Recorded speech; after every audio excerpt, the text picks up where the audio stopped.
वैसे तो देखो बच्चों, इस क्वेश्चन का एक स्टैंडर्ड फार्मूला होता है, बट वो फार्मूला मैं आपको यहाँ डिराइव करके बता देता हूँ। पहले तो इस बात में इस बच्चों में ये कन्फ्यूज़न होता है कि इसमें ए टू सी भी जंप हो रहा है और बी टू सी भी जंप हो रहा है, तो भाई सी तो सबसे नीचे है, ये पक्का पता है। अब इसमें कई लोग को ये कन्फ्यूज़न है कि ए कहाँ पे है और बी कहाँ पे है। ठीक है, तो देखो एक चीज़ अच्छे से समझो, डेल ई जो होता है ना, वो होता है एच सी बाई लैम्डा। और आपको पता है कि जैसे जैसे आप ऊपर जाते हो एनर्जी गैप कम होता जाता है, ये चीज़ याद रखनी है। नाउ जैसे फर्स्ट केस में देखोगे आप, ए टू सी का वेवलेंथ कम है, तो इसका मतलब उसका एनर्जी गैप ज़्यादा होगा, तो इसका मतलब ए ऊपर है और बी यहाँ है। फिर से समझो, ए टू सी का जो जंप है उसका वेवलेंथ कम है, तो ए टू सी के जंप के लिए एनर्जी गैप ज़्यादा होगा, तो इसका मतलब ए ऊपर होगा और सी नीचे होगा। अब हम लोग आते हैं कि इसका फॉर्मूला होता क्या है।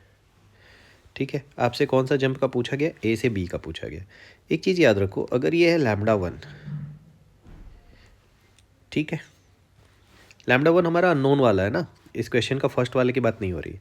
ये है लैम्डा टू, तो ये जो लैम्डा थ्री आता है ना, वो ऐसा आता है, 1/λ3 इक्वल टू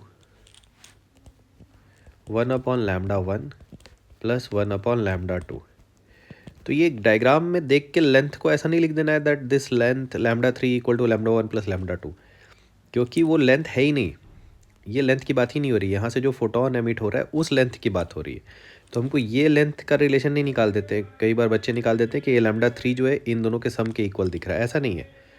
तो उसका डेरिवेशन आता कहाँ से है, वो एनर्जी गैप को बैलेंस करके आता है।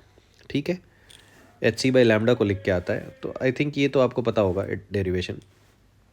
नाउ यहाँ से मुझे लैम्डा वन चाहिए, लैम्डा थ्री कौन सा वाला था, 1/2000,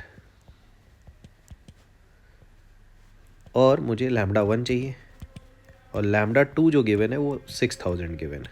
बस यहाँ से आंसर आ जाएगा आपका, 1/2000 माइनस 1/6000। सो आप 6000 को ही एलसीएम ले लो,